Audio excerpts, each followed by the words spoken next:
So I did a video about buying your first point and shoot film camera. This one is about buying non-autofocus film SLRs. Now, when you go to do this, you're going to be greeted by so many choices. It's incredible because obviously they were in production for a very long time, and it's very difficult to choose which one. So what I've done is I've sort of broken them down into three groups, so we can talk about them. So the first group's sort of like a mechanical camera. I'll explain that when we go through mechanical cameras, and then you have aperture priority or shutter priority cameras, and these have got a bit more electronics in them. And then the last group is sort of like the complicated non-autofocus cameras that have program modes and additional features and things like that. So that's group 3. So the first group first set of cameras we'll talk about is mechanical cameras.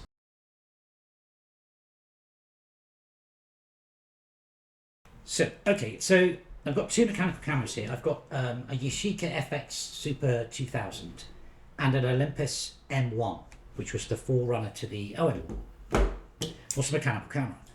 Okay, so both these cameras can fire and do all their functions and features without batteries. Mechanical cameras basically don't need a battery to operate, and they operate at every single speed they have, and you don't need batteries. They do have light meters, and if you put batteries in them, then you can meter, but you don't need to. So, you can, if the batteries go on one of these things, doesn't matter. You can meter with your iPhone, meter with a light meter, and these were every major camera manufacturer had one of these all the way through its life, because they were very popular. Obviously, if you go to odd places and things like that, you can't get batteries, and the reliance on electronics is sort of a funny one to start off with. People weren't keen on fully electronic cameras. The Nikon FM3A, which is one of the last non-autofocus cameras they made, fires at 1/4000 and doesn't need a battery. So they all had them. Contact had the S, there was the SB, S2. Nikon always had, Nikon had that. Canon, no. I think Canon when they went autofocus, they dropped all that. So a lot of them had these all the way through their lives. Olympus still had an OM1, they're around. And then they had the OM3. So, they're a great place to get in with non-autofocus, because you don't really, the Pentax K1000 is another good one. They're a good place to get in with this, because obviously you don't have to be a reliant battery, and these cameras, if you can operate and shoot one of these cameras, then you basically learn everything you need to technically about photography: aperture, ISO, shutter speed, and meter and line. So you can get the technical parts down with these cameras. So they're great places to get in. Some of the prices vary enormously with these. Some of the mechanical cameras like the Nikon FM, I can't pronounce it, I can't remember which one it is. The mechanicals seem to jumped up in price a fair bit because of they're much easier to repair in many cases, apart from the OM3, but I'll come to that in a minute. They are easier to repair because obviously the electronics, and they're more reliable. The only thing when you go into this whole non-autofocus camera thing is that the bodies may be reasonably priced, but on some of these cameras the lenses have gone nuts, so you have to weigh that off, and when I get into the contacts I'll explain that. So huge choice with mechanicals out there, depending on how far back you want to go. Yashica FX range, they did tons of mechanicals, and they're really good. They're less of a risk, because you can repair them. There's a great repair place for Olympus cameras called Loop Cameras in UK, but really good. So that's the mechanicals.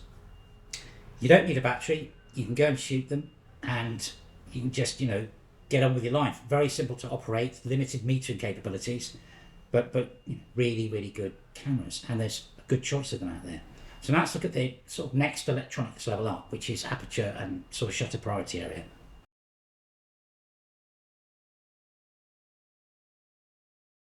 Okay, so this is like the second grouping. This is when electronics started to play a bigger role in cameras.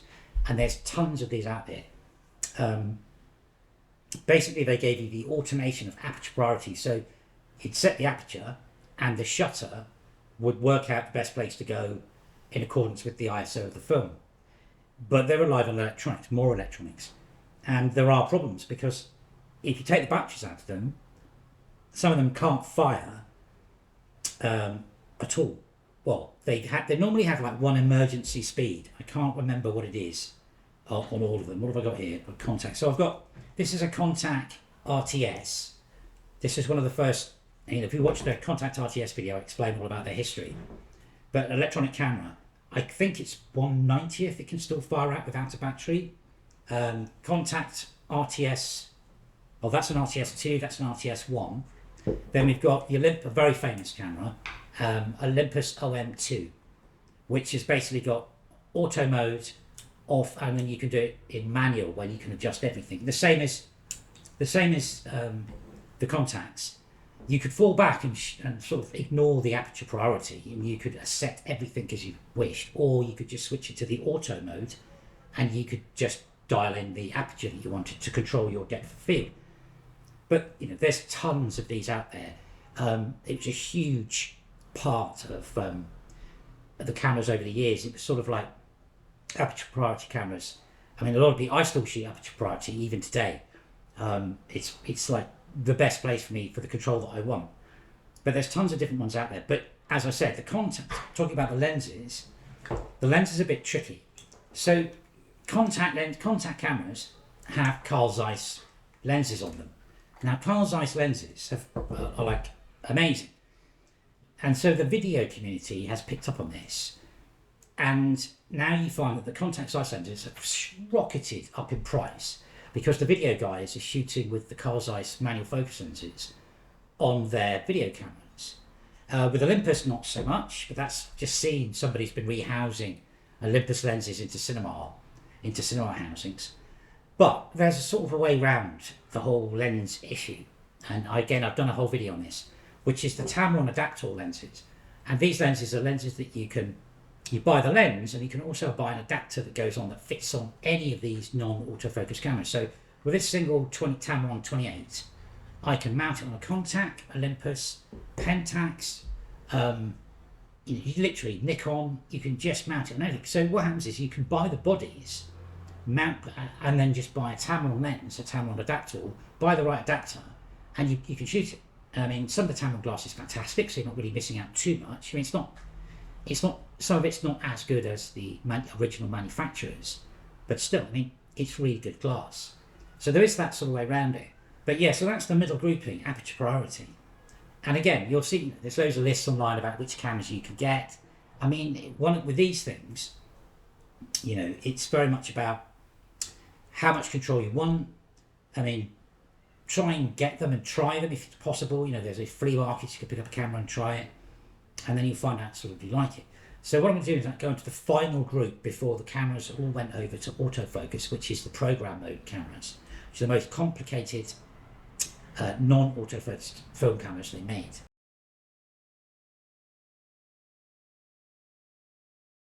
Okay, so as electronics advanced, they added more electronic features to the cameras, and this gave us program mode. Program mode is basically fundamentally nearly point and shoot. You just put it into P mode on the camera, it will work out what aperture it needs, it works out the shutter speed based off of what ISO it's got.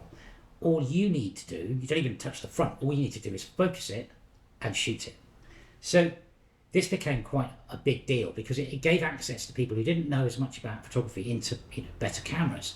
And then with that program mode, you can sort of step back and you can go, okay, I can do that now, I'll try aperture priority mode, or then I'll try shutter priority mode. So I've got three here. I've got a Leica R4, which is very similar, and you watched my Leica video, very similar to one of the Minoltas. This gives you a program mode, great camera. Then I've got, what's this one? This is a Contact 159NN. And this has a program mode. It was like early program mode. It's not as clever as the rest, but very good. And then I've got this, which is the Olympus OM2 Spot program. This is quite a simple program mode camera. Some of them gave you high and low mode speeds, things like that. And then they sort of gravitated, people like Contact got really clever with it. This has got an auto winder in it. This is a Contact 167MT. Auto winder in it. It's got LED on the top, LCD. You've got 3 types of program modes on this, and like high program, low program for different types of shooting, but still manual focus. You've got bracketing, so you're getting a lot of the functions that you get on modern digital SLRs and autofocus film cameras built onto these non-autofocus cameras. Another one here. This is the Olympus OM4. The Olympus OM4 doesn't have a program mode, but it has a ridiculously clever spot metering system where you can pick out 8 different spots and it will average the metering out between them. So it's like basically make your own Nikon matrix metering. So I can, take a meter reading, take a meter reading, take a meter reading, and then it shows you. So this is an immensely clever camera, but and it needs batteries. So the thing is with these, all of these cameras are super clever. A lot of electronics in them, so there's a bigger risk that they can go wrong. But this may be the point for a lot of people to get into. If you're sort of coming from, digital SLRs, we've got all those toys, program modes and stuff like that, and you don't mind, and you're interested in doing manual focusing, then this might be a good place to come in. But, as I mentioned, there's a lot of electronics involved. You can't shoot them without batteries. And it's sort of it's a bit trickier if they go wrong to get them fixed. So where do you buy them from? How do you do the buying part? Now there's a billion reviews online about all these different cameras, but what you really need to do is look at the camera. There are lots of reviews. I would recommend going somewhere that's got them, pick them up, try them. Especially it's relevant if you've got glasses and things like that, because some of the cameras aren't designed for use with glasses. Like some of the Nikons have got high eye point. The Contacts are great for people with glasses. Feel them, see if you like them, because you're going to be holding it.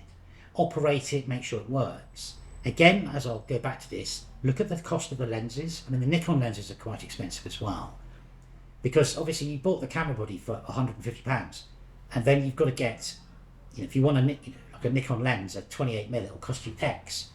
Or you can go down the Tamron route, as I said, and get the interchangeable mounts. But also as well, when you look at these cameras, is look at if you can get them repaired. Because the Leicas, for example, are incredibly hard to get repaired. Contact, okay, Nikons you can do. But it's working it out. Is it easy to get it repaired? Do you know somebody? Is there a place you can get them? Again, I'll put a link in the comments. Places that I know you can get repaired. Now, actually buying them, you can spin the wheel on eBay, but what I would recommend with these cameras is look at the serial numbers. Have a good Google. There's loads of articles written about these things. The latest serial number models, obviously if they had problems in their production run, the latest serial numbers probably have ironed out these problems. Great example, Leica R4. Everything down from beneath 1600 had issues with electronics. There were some bad components that went in. So there are a lot that worked, and a lot that have been repaired. But if you've got one that's over 1600, 16,000, 1600, over 16, and you can also tell with these, because where it was made, they made a lot in Portugal. Not the Portuguese fault, it was bad electronic parts. And this one was made, the last batch of the R4s they made in Germany. So if this was made in Germany, it's okay. But it's research them. You'll see that certain ones, the later models, like the Contact 159mm, again plagued with electronics issues, but the later models are fine. So have a look at that, research them. So there's that element. So yeah, so you've got on eBay, look at the serial numbers, things like that. But that, it is a gamble. eBay is a gamble. But I'll put some links down to some cameras. I did this with the point shoots. Some camera companies. This is UK. I mean, you've got Keck. Is it KEH in America? I'll put a link to some shops that I've used who are great, and they offer warranties on cameras. I mean, you need warranties. I mean, 12 months warranties on film cameras is a gift, isn't it? So get a warranty. If it doesn't work, it breaks, you can get it repaired. So yeah, so there's loads to choose from. and they're great fun. These I've got, obviously, as you can see, I've got way too many of them. But you know, it's just do your research. You know, look at something that you like, look at a video about it, think about it, research it to death. There's articles all over the place about those cameras, and then try it if you can, and then buy it, and then see how you get on. Unfortunately for me, I mean, I've had non-autofocus film cameras. The first one I ever had was Pentax LX in 1984-85, and I've always had one. So it's 2023 now, and unfortunately I built quite a collection of them. So if you've got any questions about particular non-autofocus film cameras, put it in the comments. I'm happy to answer if I've got one. I've got, you know, Olympus contact, all sorts about them. So I'm happy to answer questions. Anyway, I hope that's been useful. It's all I can say is it's so much fun shooting these things. The point and shoots, you know, the prices have gone nuts because the celebrities have used them and everything like this. These things, obviously, the celebrities find it slightly more tricky to use these cameras, so the prices aren't so bad. But the thing to watch is the lenses. But they are great fun, and you'll really enjoy these. And, you know, just do your research. Anyway, thanks for watching. I hope that's been helpful.